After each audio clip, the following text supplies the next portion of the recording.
Hello everyone, welcome to my channel commerce की पाठशाला। आज का हमारा टॉपिक है कॉमर्स। पहले हम उसके मीनिंग के बारे में, देन क्लासिफिकेशन के बारे में और उसके बाद फंक्शंस ऑफ कॉमर्स के बारे में पढ़ेंगे। चलिए स्टार्ट करते हैं आज का टॉपिक कॉमर्स। कॉमर्स में वो सभी एक्टिविटीज़ आ जाएंगी जो डायरेक्टली और इनडायरेक्टली हेल्प करती हैं प्रोडक्ट को कंज्यूमर तक पहुँचाने में। क्लियर। सपोज देहरादून में पेप्सी का प्लांट लगा हुआ है जहाँ पर पेप्सी प्रोड्यूस होती है। अब क्या पेप्सी की डिमांड सिर्फ देहरादून में है? नहीं ना, पूरे इंडिया में है। तो मैन्युफैक्चरर क्या करता है, होलसेलर डीलर से कांटेक्ट करता है अलग अलग स्टेट्स की, उनसे ऑर्डर लेता है, कम्युनिकेट करता है टेलीफोन के थ्रू, इंटरनेट के थ्रू, फिर ट्रक को लोड करवाता है सामान से, पेप्सी से लोड करवाता है, ट्रांसपोर्टेशन के थ्रू होलसेलर्स को सप्लाई करता है। फिर वो होलसेलर्स आगे रिटेलर को बेचते हैं प्रोडक्ट को, और रिटेलर आगे अल्टीमेट कंज्यूमर को सामान बेचते हैं जो प्रोडक्ट का यूज़ करते हैं। क्लियर। अब जो ये ट्रांसपोर्टेशन है, कम्युनिकेशन है, होलसेलर है, रिटेलर है, वो क्या करते हैं, वो एक तरह से हेल्प करते हैं प्रोडक्ट को मैन्युफैक्चरर से लेकर कंज्यूमर तक पहुंचाने का, एक तरह से लिंक का काम करते हैं। ऐसी सभी एक्टिविटीज़ जो हेल्प करती हैं प्रोडक्ट को मैन्युफैक्चरर से लेकर कंज्यूमर तक पहुंचाने में, किसके अंडर आ जाती हैं? कॉमर्स के अंदर आ जाती हैं। Clear. Classification of commerce. Commerce को हम क्लासिफाई कर सकते हैं टू ब्रॉड कैटेगरीज में, trade and aids to trade. Clear. अब हम इनको वन बाय वन डिटेल में पढ़ेंगे। Trade. Trade refers to buying and selling of goods and services, मतलब सामान को खरीदना मैन्युफैक्चरर से, फिर आगे बेच देना कंज्यूमर को। ये काम कौन करता है? ट्रेडर्स। ट्रेडर्स एक तरह से लिंक का काम करते हैं मैन्युफैक्चरर और कंज्यूमर के बीच में। सपोज ट्रेडर्स नहीं है, स्टेशनरी के कोई भी ट्रेडिंग नहीं कर रहा है, तो अगर आपको रजिस्टर चाहिए तो आपको रजिस्टर के मैन्युफैक्चरर के पास जाना पड़ेगा रजिस्टर खरीदने के लिए। अगर आपको पेन चाहिए तो पेन के मैन्युफैक्चरर के पास जाना पड़ेगा। ऐसे ही मैन्युफैक्चरर को, प्रोड्यूसर को, कस्टमर्स को ढूंढना पड़ेगा कि किस किस को प्रोडक्ट चाहिए, उनके पास जाके उनको बेचना पड़ेगा। तो इसलिए जो ट्रेड है, जो ट्रेडिंग सेगमेंट है कॉमर्स का, वो बहुत इम्पॉर्टेंट सेगमेंट है। ट्रेड को हम क्लासिफाई कर सकते हैं टू टाइप्स में। फर्स्ट इंटरनल ट्रेड, जिसे होम ट्रेड भी कहते हैं। सेकंड एक्सटर्नल ट्रेड, जिसे फॉरेन ट्रेड भी कहते हैं। अब वन बाय वन हम इन दोनों को पढ़ेंगे। Internal trade. इंटरनल ट्रेड का मतलब होता है जब बाइंग और सेलिंग दोनों एक्टिविटीज़ एक ही कंट्री की सीमा में रह के की जाए, with in the geographical boundary of a country हो, उसे क्या कहते हैं? Internal trade. Internal trade two types का होता है, होलसेल ट्रेड, रिटेल ट्रेड। पहले wholesale trade. Wholesale trade concerned होता है बाय करना और सेल करना सामान को लार्ज क्वांटिटीज़ में। होलसेलर क्या करता है? मैन्युफैक्चरर से सामान को खरीदता है, फिर आगे रिटेलर को बेच देता है। होलसेलर एक तरह से लिंक का काम करता है मैन्युफैक्चरर और रिटेलर के बीच में। Clear. Next, second retail trade. Retail trade में सामान को खरीदा जाता है होलसेलर से, फिर उनको बेच दिया जाता है फाइनल कंज्यूमर को स्मॉल क्वांटिटीज़ में। फाइनल कंज्यूमर वो कंज्यूमर होते हैं जो प्रोडक्ट को परचेज़ करते हैं कंज्यूम करने के लिए, उनका प्रयोग करने के लिए। रिटेलर एक तरह से लिंक का काम करते हैं होलसेलर और कंज्यूमर के बीच में। क्लियर। अब हम एक्सटर्नल ट्रेड के बारे में पढ़ेंगे। एक्सटर्नल ट्रेड को फॉरेन ट्रेड भी कहते हैं। इसमें जो बाइंग और सेलिंग होती है वो दो या दो से ज़्यादा कंट्रीज़ के बीच में होती है। जब हम अपनी देश की सीमा के बाहर जाकर, बियॉन्ड द जोग्राफिकल बाउंड्रीज जाकर सामान को खरीदते या बेचते हैं तो उसे एक्सटर्नल ट्रेड कहते हैं, फॉरेन ट्रेड कहते हैं। एक्सटर्नल ट्रेड तीन तरह का होता है, तीन टाइप्स का होता है। Export, import, एंट्रीपोर्ट। एक्सपोर्ट, इसमें हम सामान को बेचते हैं दूसरी कंट्री में। फॉर एग्ज़ाम्पल, इंडियन कंपनी ने यूएस कंपनी को सामान बेचा तो ये क्या होगा? एक्सपोर्ट। नेक्स्ट, इंपोर्ट, जब हम दूसरी कंट्री से सामान को खरीदते हैं, बाय करते हैं, तो उसे इंपोर्ट कहते हैं। फॉर एग्ज़ाम्पल, इंडियन कंपनी ने यूएस कंपनी से गुड्स को परचेज़ किया तो उसे क्या कहेंगे? इंपोर्ट। थर्ड, एंट्रीपोर्ट। एंट्रीपोर्ट का मतलब होता है जब एक कंट्री दूसरी कंट्री से सामान को खरीदती है किसी तीसरी कंट्री को बेचने के लिए, तो इसे क्या कहते हैं, entry port. For example, Indian company ने चाइना की कंपनी से सामान को ख़रीदा, फिर उसको आगे यूएस कंपनी को बेच दिया, तो इसे क्या कहेंगे, एंट्री पोर्ट। क्लियर। पहले इंपोर्ट किया चाइना से, फिर एक्सपोर्ट किया यूएस की कंपनी को। ऑक्सिलरीज टू ट्रेड या एड्स टू ट्रेड, इसमें वो सभी एक्टिविटीज़ आ जाती हैं जो असिस्ट करती हैं ट्रेड को, मतलब ट्रेड को और इजी बना देती हैं, इजी कर देती हैं प्रोडक्ट को मैन्युफैक्चरर से ख़रीदना और फिर उनको कंज्यूमर को बेचना। Clear. First point, transportation. Transportation help करता है मूव करने में प्रोडक्ट को from the place of production to the place of consumption, मतलब प्रोड्यूसर की जगह से कंज्यूमर की जगह तक उस प्रोडक्ट को पहुंचाना, वो काम कौन करता है, ट्रांसपोर्ट। क्लियर।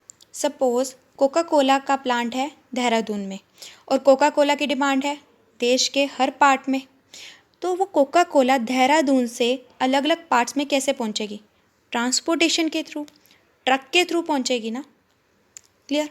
नेक्स्ट है कम्युनिकेशन। कम्युनिकेशन क्या करता है, हेल्प करता है इंफॉर्मेशन को एक पर्सन से दूसरे पर्सन तक पहुंचाने में। जैसे प्रोड्यूसर ऑर्डर लेता है होलसेलर से, होलसेलर ऑर्डर लेता है रिटेलर से, ये सब कैसे बात करते हैं, टेलीफोन के थ्रू या इंटरनेट के थ्रू बात करते हैं। क्लियर। नेक्स्ट है बैंकिंग। बैंक हेल्प करता है बायर को पेमेंट करने में और सेलर को पेमेंट कलेक्ट करने में। क्लियर। फॉर एग्ज़ाम्पल, आपने किसी को प्रोडक्ट बेचा है और उसने आपको कैश की जगह चेक इशू कर दिया, तो आप कहाँ जाएंगे, बैंक में जाएंगे, चेक को डिपॉजिट कराएंगे और उसे कैश करवाएंगे। क्लियर। इसके अलावा बैंक बिजनेसमैन को क्रेडिट फैसिलिटी भी प्रोवाइड करती है, मतलब लोन भी प्रोवाइड करती है अगर उन्हें फंड्स की ज़रूरत है। नेक्स्ट है इंश्योरेंस। इंश्योरेंस हमें प्रोटेक्शन अगेंस्ट रिस्क प्रोवाइड करती है। बिज़नेस में बहुत तरह के रिस्क होते हैं, आग लगने का, चोरी होने का, सामान के ख़राब होने का, या किसी नेचुरल कैलेमिटी के होने के कारण ख़राब होना सामान, तो ऐसे बहुत रिस्क होते हैं बिज़नेस में। अगर बिज़नेस ने इंश्योरेंस पॉलिसी ले रखी है और उसको कोई नुकसान भी हो जाता है उस चीज़ से रिलेटेड, तो वो उतना नुकसान को रिकवर कर सकता है, उतने पैसे ले सकता है इंश्योरेंस कंपनी से। फॉर एग्ज़ाम्पल, टिंकू ने फायर से रिलेटेड इंश्योरेंस पॉलिसी ले रखी है और उसकी फैक्ट्री में आग लग जाती है, तो उसका जितना नुकसान हुआ है फायर से, आग लगने से, तो वो उतने पैसे इंश्योरेंस कंपनी से ले सकता है, उस कंपनसेशन ले सकता है। क्लियर। नेक्स्ट है warehousing. Warehousing, warehouses ऐसी प्लेसेस होती हैं, बिल्डिंग होती हैं जहाँ पर प्रोडक्ट को स्टोर करके रखा जाता है। अब ऐसा क्यों होता है, क्योंकि टाइम गैप होता है प्रोडक्शन और कंजम्पशन के बीच में। क्या प्रोड्यूसर जितना प्रोड्यूस कर रहा है कंज्यूमर उतना कंज्यूम कर लेता है साथ के साथ, नहीं ना। और कुछ प्रोडक्ट ऐसे होते हैं जो एक पर्टिकुलर सीजन में प्रोड्यूस होते हैं और उनकी कंजम्पशन सारे साल होती है। For example wheat, rice. Clear. Warehousing एक प्रोसेस है storing of good before they are sold. Next है एडवर्टाइजिंग। एडवर्टाइजिंग क्या करता है, नॉलेज प्रोवाइड करता है, इंफॉर्मेशन प्रोवाइड करता है कंज्यूमर को कि प्रोडक्ट में क्या फ़ीचर है, क्वालिटीज़ हैं, प्राइस है, या कौन सा प्रोडक्ट मार्केट में नया आया है या कौन सा प्रोडक्ट आने वाला है। ये सब कहाँ से पता लगता है कंज्यूमर को, एडवर्टाइजमेंट से पता लगता है। अब होल सेलर, मैन्युफैक्चरर या रिटेलर, इन सब के लिए पॉसिबल नहीं होता कि वो एक एक कस्टमर के पास जाए और उनको प्रोडक्ट के फीचर्स को एक्सप्लेन करे या नया प्रोडक्ट कौन सा है एक एक चीज़ जाके उन्हें बताएं। तो ये सब काम कौन करता है, advertisement. Functions of commerce. Commerce क्या क्या काम करता है, क्या क्या कार्य करता है, इसके बारे में अब हम पढ़ते हैं। ये जो प्रोसेस होता है एक्सचेंज का, प्रोडक्ट को मैन्युफैक्चरर से कंज्यूमर तक पहुंचाने का, फुल ऑफ हिंड्रेंस होता है, बहुत सारी रुकावटें आती है, ऑब्स्टेकल आते हैं। तो कॉमर्स क्या करता है, इन रुकावटों को, इन ऑब्स्टेकल्स को, हिंड्रेंस को रिमूव करता है और मिनिमाइज़ करता है। क्लियर। अब ये कैसे करता है, वन बाय वन पढ़ते हैं। First, help in removing the hindrance of persons. यहाँ पर पर्सन्स से मतलब है मैन्युफैक्चरर और कंज्यूमर की बात हो रही है। क्या मैन्युफैक्चरर और कंज्यूमर एक दूसरे से डायरेक्टली कांटेक्ट करते हैं? क्या आप सारे प्रोडक्ट मैन्युफैक्चरर फैक्ट्री में जाके ख़रीदते हो? नहीं ना। आप कहाँ से ख़रीदते हो? शॉप से, रिटेलर से। तो ये जो रिटेलर है, होल सेलर है, वो क्या काम करते हैं, एक तरह का लिंक का काम करते हैं मैन्युफैक्चरर और कंज्यूमर के बीच में। और ट्रेड क्या है, एक कॉमर्स का ही एक पार्ट है। Clear. Next, help in removing the hindrance of place. अब क्या सारे मैन्युफैक्चरर आपके घर के पास हैं? सारी फैक्ट्रीज आपके घर के पास लगी हैं? नहीं ना। कोई फैक्ट्री साउथ में है, कोई फैक्ट्री नॉर्थ में है, कोई फैक्ट्री ईस्ट में है, किसी महाराष्ट्र में लगी है, कोई दिल्ली में लगी है, कोई हरियाणा में लगी है। तो प्रोडक्ट आपके पास कैसे पहुंचता है? ट्रांसपोर्टेशन के थ्रू।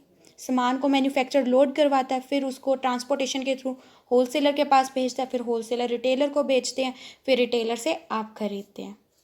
क्लियर। तो ट्रांसपोर्टेशन भी एक बहुत इम्पॉर्टेंट सेगमेंट है कॉमर्स का, जो रिमूव करता है hindrance of place. Next, help in removing the hindrance of time. अब आपको कोक पीनी है, आप शॉप पे गए हो, क्या वो मैन्युफैक्चरर उसी टाइम कोक को बना के शॉप वाले को बेचेगा और फिर आप शॉप से जाके खरीदोगे? नहीं, ये मैन्युफैक्चरिंग पहले ही हो चुकी होती है। पहले ही सामान को बना के स्टोरेज हाउसेस में, वेयर हाउसेस में स्टोर किया जाता है और फिर जब इनकी डिमांड होती है फिर प्रोडक्ट को सप्लाई किया जाता है शॉपकीपर्स को, फिर आप वहाँ से जाके प्रोडक्ट को खरीदते हैं। तो वेयर हाउसिंग क्या करता है? जो हिंड्रेंस ऑफ टाइम है, प्रोडक्शन और कंजम्पशन के बीच में जो ये टाइम गैप आ जाता है, उसको रिमूव करता है। Clear. Next, fourth, help in removing the hindrance of finance. अगर बिजनेसमैन को किसी भी तरीके की शॉर्टेज हो रही है फंड्स की, होलसेलर को, मैन्युफैक्चरर को, तो वो बैंक से जाकर लोन ले सकते हैं। सेकंड, और क्या काम करता है बैंक? बैंक के थ्रू होलसेलर मैन्युफैक्चरर को पेमेंट भी कर सकता है, फंड को ट्रांसफ़र करके ई बैंकिंग के थ्रू, या चेक इशू कर सकता है। क्लियर। नेक्स्ट है help in removing the hindrance of risk. अब प्रोडक्ट को जब भेजा जाता है ट्रांसपोर्टेशन के थ्रू या स्टोर करके रखा जाता है वेयर हाउसेस में, तो बहुत सारे चांसेस होते हैं कि वहाँ पे कोई आग लग जाए, या सामान चोरी हो जाए, या प्रोडक्ट ख़राब हो जाए। तो मैन्युफैक्चरर इंश्योरेंस पॉलिसी ले लेता है। इंश्योरेंस पॉलिसी लेने से क्या फ़ायदा होता है? अगर कोई लॉस हो जाता है, कुछ भी जिससे रिलेटेड हमने इंश्योरेंस पॉलिसी ली है, तो वो इंश्योरेंस कंपनी हमें कंपनसेट करती है, मतलब भरपाई करती है हमारे लॉस की, हमें उतना अमाउंट देती है, पैसे देती है। Clear. Next, help in removing the hindrance of knowledge. अगर आपको लगता है कि आपके कस्टमर्स के पास नॉलेज नहीं है आपके प्रोडक्ट के बारे में, तो आप इस चीज़ को कैसे रिमूव कर सकते हैं? एडवर्टाइजमेंट देके अपने प्रोडक्ट के बारे में। क्लियर। सो ये था आज का हमारा टॉपिक। गाइज, मिलते हैं आपको अपनी नेक्स्ट वीडियो में। So like, share, subscribe to my YouTube channel and hit the bell icon for more such videos. अगर आपको इस टॉपिक से रिलेटेड कोई भी प्रॉब्लम हो तो कमेंट डाउन बिलो और DM me on Instagram. The link is in the description box. Till then, stay home and stay safe.